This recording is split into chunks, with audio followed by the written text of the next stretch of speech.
Donc bonjour à tous et bienvenue à cette session d'unboxing un peu particulière. Donc nous sommes ici chez NetApp et je suis en compagnie de Thierry. Bonjour Julien, bonjour à tous. Voilà, donc Thierry est expert NetApp HCI. NetApp HCI, c'est le dernier né des solutions d'hyperconvergence. On va commencer déjà tout simplement par le carton, grand classique de l'unboxing. Un carton de serveur hacké, tout ce qui est de plus traditionnel, avec un beau logo NetApp dessus. Et évidemment, fourni avec toute la visserie nécessaire, la câblerie, pour pouvoir brancher un châssis de NetApp HCI. Mais déjà, ce carton nous dit quelque chose, puisque donc là, on a un châssis. Et Thierry, il y a une spécificité à NetApp HCI.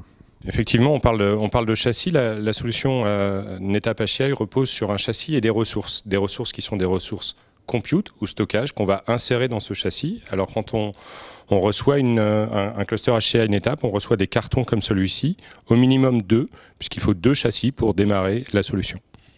Voilà, donc on comprend bien que le montage est simplifié. Ça, c'est très bien pour le directeur de l'infrastructure. Par contre, du coup, on va peut-être regarder un peu comment est fait cette machine en détail.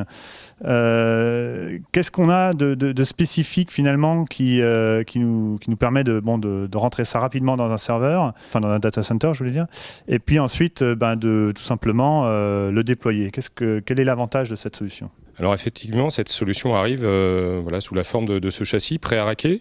L'avantage, c'est qu'on a tout ce qu'il faut pour tout de suite démarrer un cluster HCI et donc déployer des VM, puisque derrière tout ce hardware, l'objectif qu'on retrouve, c'est avoir une infrastructure qui nous permette de gérer des VM très facilement et très rapidement.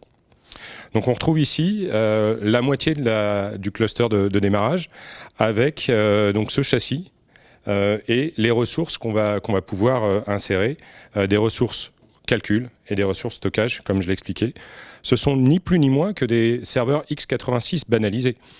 La richesse du HCI réside dans le soft qui constitue la solution elle-même, qui constitue donc cette solution d'hébergement de VM simplifiée avec la prise en charge de l'hypervision et du stockage au sein d'une même solution, d'une même boîte, un serveur x86.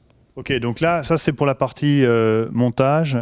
Pour l'utilisateur final maintenant, celui qui va finalement exploiter le châssis, qu'est-ce qu'on apporte en fait au niveau technologique par rapport au reste du marché de l'hyperconvergence? Pourquoi est-ce qu'aujourd'hui on commence à parler de HCI 2.0? Effectivement, on parle aujourd'hui d'hyperconvergence deuxième génération ou d'HCI 2.0. Pourquoi? Tout simplement parce qu'on a eu déjà sur le marché depuis plusieurs années des solutions dites de première génération qui ont apporté la simplicité. Sur le management des VM, la simplicité pour construire un cloud privé. On retrouve ça aussi dans les solutions de deuxième génération. Mais elles adressent la problématique de l'IT plus complètement, en adressant aussi des problématiques qui étaient déjà là auparavant sur les solutions traditionnelles, où on retrouve des serveurs, du stockage, du réseau.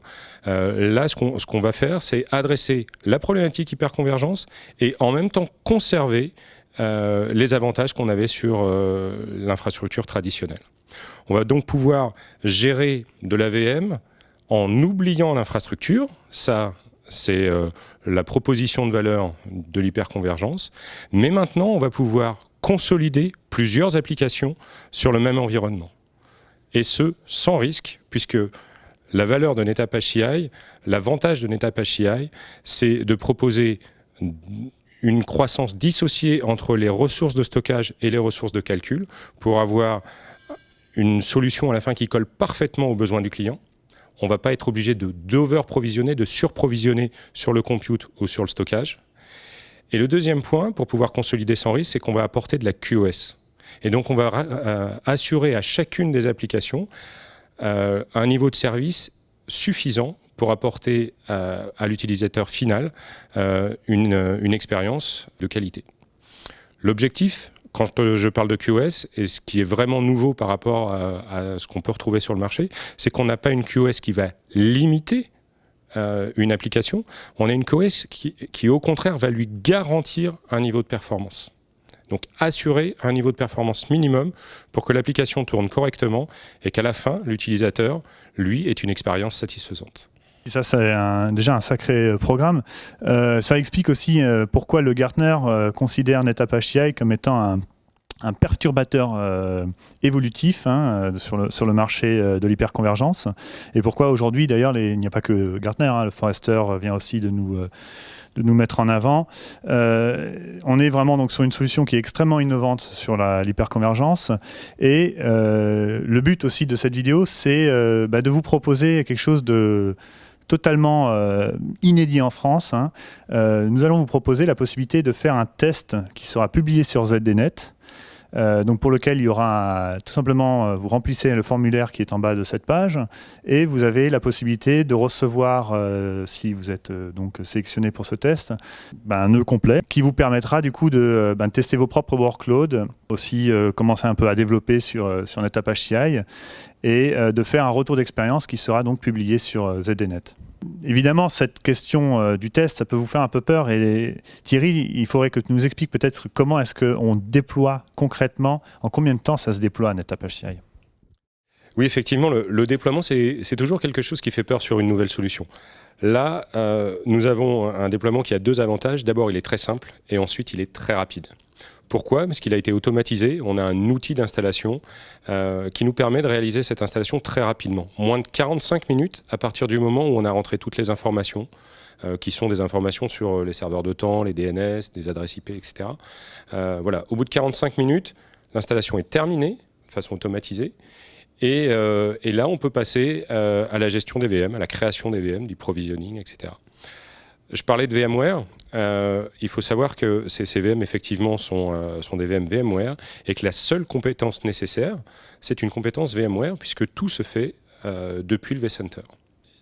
NetApp HCI est aussi une solution ouverte. On parle d'Open HCI. Pourquoi? Parce qu'on va pouvoir partager ces ressources avec d'autres ressources du data center. Je pense à d'autres environnements qui peuvent héberger d'autres choses, par exemple de l'Hyper-V, par exemple des containers, par exemple de l'OpenStack. Ces environnements-là pourront se connecter sur NetApp HCI pour bénéficier du stockage et des avantages du stockage de cette solution. Je parlais de la QoS tout à l'heure, c'en est un parmi tant d'autres. Merci Thierry pour ces détails. Donc on comprend bien que c'est très facile à déployer et à manager sans compétences particulières. Si ça vous intéresse du coup de tester ce NetApp HCI, actuellement donc, il suffit simplement de remplir le petit formulaire qui est en bas de cette page et vous serez donc en mesure de pouvoir tester NetApp HCI. Donc nous vous remercions déjà d'avoir écouté avec nous cette petite session d'unboxing et nous vous disons à très bientôt. Merci Julien, je vous dis au revoir et à bientôt.